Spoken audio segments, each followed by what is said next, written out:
70s, there weren't any lighting designers other than ones that worked for manufacturers. 50mm downlights that are as powerful as a 100mm downlight 5 years ago. Americans working in Europe, or Europeans working in the Middle East, or Americans working in the Middle East. You know, we wanted to be there to capture all those sort of opportunities. But you Europeans don't know how to design light fittings because we couldn't get certain things right.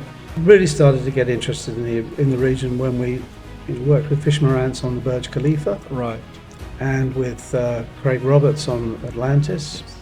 And started seeing some significant business here. Welcome to the Monarca Podcast, where we interview leaders, thought leaders, and industry leaders from the creative industry. Today, I'm honored and privileged to be talking to Michael from Lucent, and where we will discuss the history of the industry, the changes, the innovation, the creativity, and all the business challenges and how he overcame them around the years, throughout the years.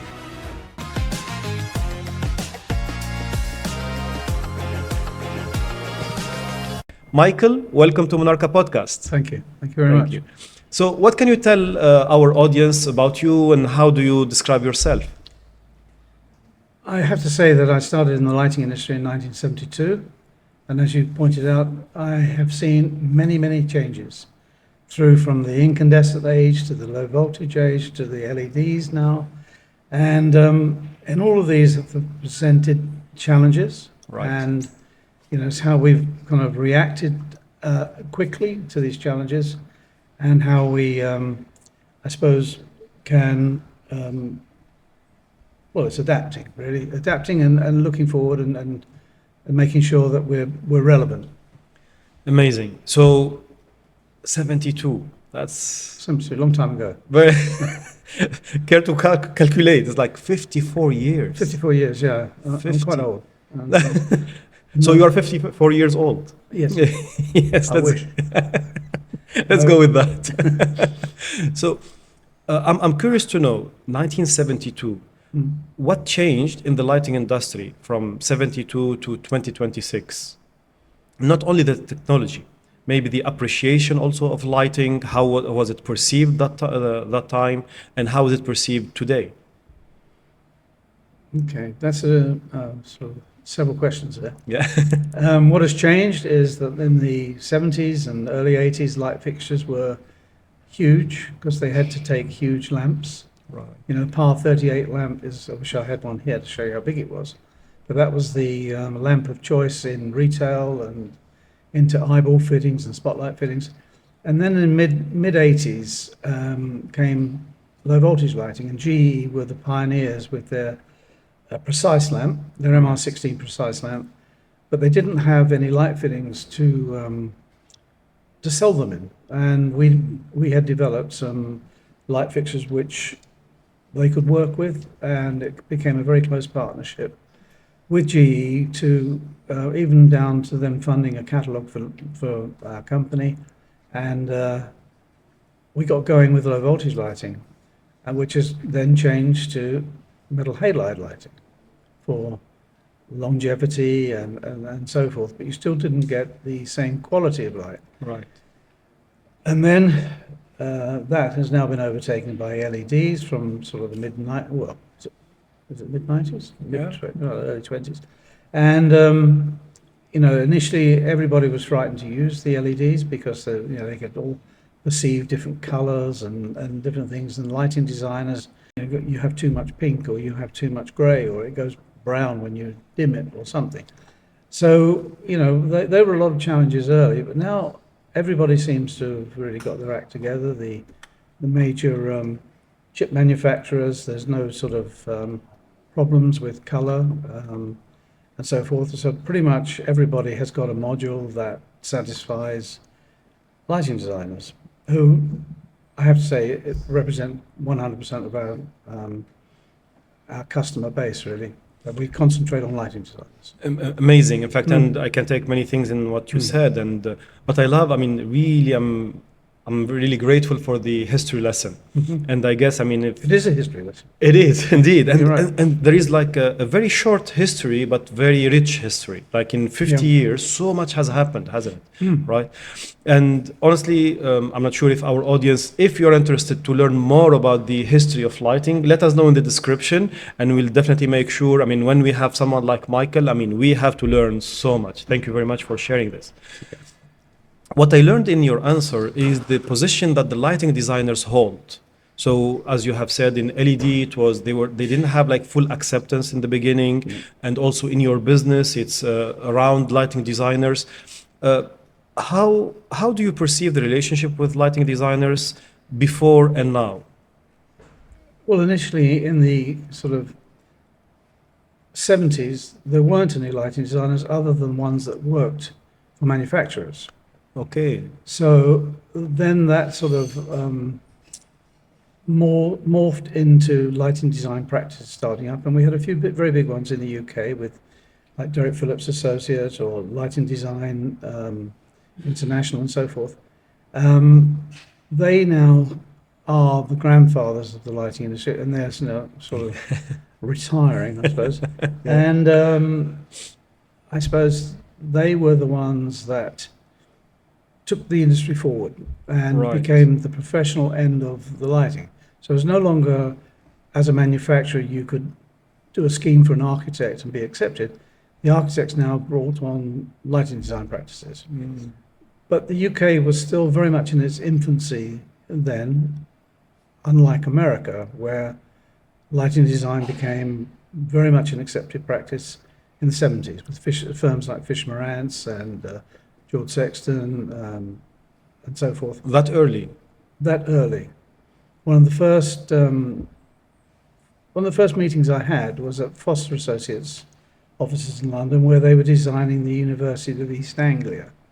And the lighting designer at the time was Claude Engel, who was from Washington and has since went on to design the Louvre in Paris, the pyramids and so forth. Yes.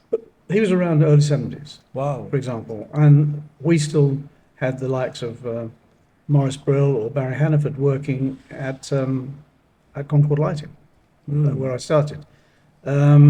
So lighting design was in its infancy in the 70s In the UK. in the UK. Right. I made it my point to develop the relationship with the American lighting designers, particularly the ones that were working internationally, like the Claude Engels or the George Sextons, Fisher Marantz and so forth. And that gave us early visibility, I think, onto major projects like the Burj Khalifa here in Yes. Dubai, or the Atlantis Hotel with Craig Roberts out of Dallas.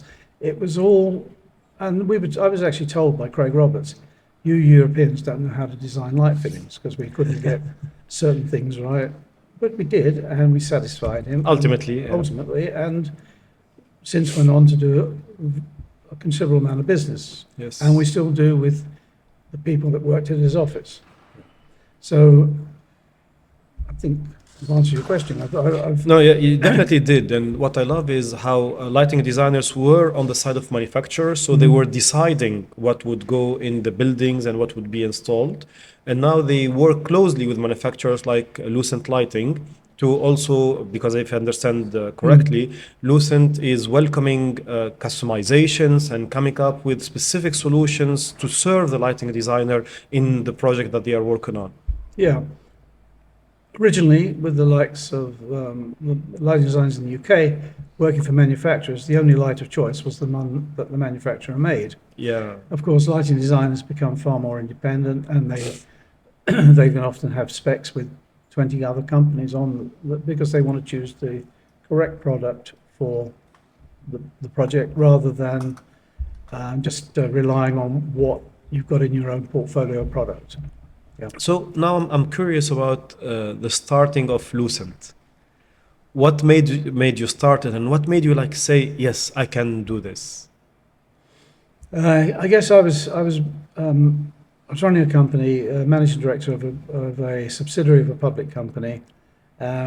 I could see my way forward, and I could also see that the company that was the parent company of the group didn't have vision. And in fact, shortly after I left, and through no reason of my own, they went into liquidation. So they didn't exist. So we started Lucent in 1990. We started by getting some major projects from America. You know. Some designers that we have then in 1990 still use us. What do you mean? Well, for example, we've done Polar Alpha installs for the last 30 years with the original specification and type of fixtures. We're in their sort of design guide. Right. And I'm only talking about Europe and the Middle East, but I'm also talking now in the States we're doing. But that's very interesting. I mean, how you can sustain a relationship for 36 years. And definitely the relationship, as any relationship, I mean, the boat would be shaking, things would be coming up, and a lot of challenges. We've had our challenges, but Yes. I think my philosophy is that the customer is king. You know, that's the famous saying, customer is king, and we'll do anything to try, if there's a problem, to resolve that problem, and to react to their changes of requirement. You know, if they want an adaptation to a fitting, we can do it. Yeah. Different color finishes. We're a very, very flexible company. Right. So from the beginning, like, I mean, you are so early in the 80s, you are already thinking of going multinational from the start. Yes. And that's, I think, maybe if you can tell us more about it, because before the internet, before the digital world, people were focused on their neighborhood or their surrounding, the businesses near them. Especially if you're working in an economy that is fairly stable. But for you, from the beginning, you thought intentionally to go abroad and to expand. My approach to that was somewhere in the world, business is up, where somewhere else in the world, business is down. So I wanted to get a balance. Right. I wanted to get a balance of a business stream, really. Of Americans working in Europe, or Europeans working in the Middle East, or Americans working in the Middle East. You know, we wanted to be there to capture all those sort of opportunities. But there were not different standards. Did you have to adapt? Not to selling in Europe or the Middle East. The challenges come when, as a European company, we want to sell in America. Okay. Very, very challenging. And not many companies, and I'm not saying we're hugely successful there, but not many companies have succeeded there. They've tried and failed. So if you talk about the US, Europe, and Middle East, can you talk about like specific one challenge per region? Okay. The US is their standards and their way of operating through agents, and where $100 downlight becomes a $500 downlight by the time it gets to the end user. Right. So there's a lot of add-ons. Yes. Europe is reasonably straightforward, and we're working with designers from France that are working in America or working in whatever. You're respected, and the products are international. And then working here, I'm starting to worry about the Chinese influence coming in. And I worry that the Chinese, if they get organized in Europe, like they have with their cars, then, we're going to find it very challenging, I think. Right. Forward. And last week we were at Light Middle East, and I'm not sure if you saw that risk. Huge. Yeah. I mean, I was talking to a friend the other day. He's in the car industry. He said that it's taken Chinese manufacturers to capture 10% of the business in the UK in 18 months, where it's taken someone like Kia 7 years to get there. 7 years. Yep. So they're really moving fast. They're organized. And if only the lighting guys, if they get organized, then we all have to watch out. Right. So, okay, but now let's be like the devil's advocate. Now that's the challenge to the manufacturers. Is it an opportunity to the client or the end user? No, because I don't think I don't think it's an opportunity. I think it's the road to the bottom. You know, we have lost 2 or 3 specifications here in Dubai to Chinese manufacturers Right. because of costs. But I'm not too sure what the quality's like. From what I saw at the show last week, they still haven't got the quality. And how easy are they to adapt into the challenges that we are given by lighting designers? Right. You know, and I've always said to lighting designers that we've lost a project with, you know, are you still prepared to put your name to the job? Are you happy with it? Are you prepared to? Yes. And many of them say, no, we're not going to publish it. We're not going to do this. We're not going to do that. It's interesting that what I'm trying to understand here, and I think I got it, is 50 years ago, lighting was an afterthought. So you had lighting designers in the manufacturer, and it's not necessarily about the quality of the light. It was just that we had to put some lights in the building, in the ceiling, and everything. And then with the years, lighting, the appreciation started to grow, and people now start to focus on the quality and what we can achieve with the lighting, and then the durability and the quality. It's become more professional. Exactly. But suddenly we are going back to, we don't care about the quality and just give us the cheapest solution and we will use it. Some clients. Fortunately, some clients still have integrity and want quality. And I always wonder why they spend the money employing a very expensive lighting designer and then settle for a low quality product. We won't have longevity. I mean, the hotel I'm staying in currently, we supplied 10,000 downlights in that hotel in 2016. 10 years ago.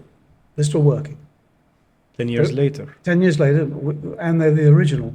They're not been changed or updated. So we're trying to persuade them in the refurb to not do away with the light fitting, but to just get away with the new module in and a new driver. But those fittings are still, that's longevity. I wonder if in 10 years the Chinese will still be working like that. Exactly. Or whether they've had color shift, or whether they have LEDs going out, you know, because there'll be Chinese drivers coming with the Chinese fixtures. Right. We always try and work with quality brands like Elder LED or whatever, and hopefully they make them to the project, and we're comfortable that it's a good partnership. The idea is to, it's not about what you are paying today, but it's about what you are getting in return. So is it 3 years or 5 years or 10 years where you wouldn't need to interrupt business while changing, because it's not just popping it out and changing. Maybe it will have like a business interruption, or it will create a lot of problems. Or maybe it will also be a plastered in fitting that you cannot change without changing the whole thing. Yeah. Whereas we have several successful programs running with our clients where we're swapping out the innards of our downlights that we supplied. Maybe they were metal halide downlights, maybe they were low voltage downlights, and we're now putting in upgraded LED modules and everything. They haven't had to interfere with the ceiling, and that I think is very good. It's very green, you know. They're not tossing something in a skip, and for relatively modest cost, they're up to date. Exactly.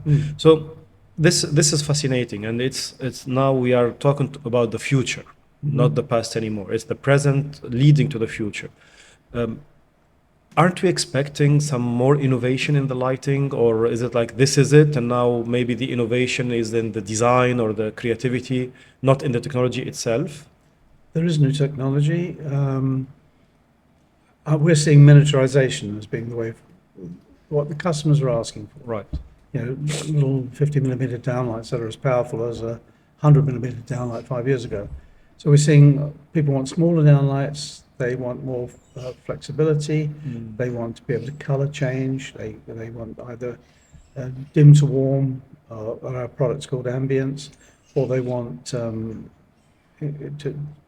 white, you know, from 5,000 K down to 1,800, so that they can keep up with the circadian rhythm and all that sort of carry on. So that is where it's going at the moment. I'm not sure whether I can foresee another replacement for an LED yet. Yes. I think they'll just get more professional and be able to do more things with them. No, and I love what you said because what we have been seeing in life in general and the world is more modularity and more choices for the user. So what you have just described is the more lighting, more flexibility in dimming. It's all about choices to the user, and it's about the experience I want to live in the space and what the lighting can allow me or can offer me to experience in that space. And ultimately, that's what lighting does, doesn't it? Absolutely. You know, the ambient is created by the downlights and whatever. There's still a big market for decorative, innovation, which we're not. That's not our part of the market. So you get a big chandelier or a bit of the, but that's not really doing the real job of the lighting, the control, and the ballroom where one it's a meeting, conference room. That night there's got to be a wedding. You've got to be able to change the lights, and the big chandeliers aren't going to do it. They're just there for decoration. So yes, control is very, very important. Control and modularity, definitely. So, Michael, it's a pleasure. I mean, we are shooting this in Dubai. How often do you come to the region, and what do you do when you come to the region? And also, but most importantly, what's the growth you had experienced and you had witnessed in the region throughout the years? When was the last time you came? November. I meant the first time. The first time. My first time I came was in 1976. 1970. So yeah, I've this seen is some change. Yeah, but just some. No, 76. So this year is the 50 years anniversary of your first visit. Absolutely. Wow. Many years ago, there was a project in Iran called Kish Island. Yeah. And the Shah of Iran was developing a high-end tourist resort. We're talking about airport terminals, casinos, and everything. And I had to come over and supervise the installation of the light fittings. That when you were working with Concord. This was Concord. Right. 76. We didn't really come back to about 1990. We've seen huge changes since then. 1990s with Lucent. With Lucent, yes. Yeah. And really started to get interested in the region when we worked with Fish Marantz on the Burj Khalifa. Right. And with Craig Roberts on Atlantis, and started seeing some significant business here. Some opportunities. It's amazing when you are dropping these names and people are experiencing Burj Khalifa, Atlantis, the Armani Hotel, and maybe many more locations in the region. And we don't realize that the Lucent Lighting is just there, making the experience better. I don't think people notice the actual fixtures, do they? They don't. They notice if it's a bad effect.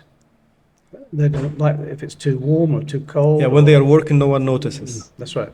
Or when they're visiting, if as a tourist, Yes. You might walk into the lounge or a restaurant and think, "Oh, I don't like this," or you just assume it's lovely. But it's only lovely because someone has taken the time to think about it and design it.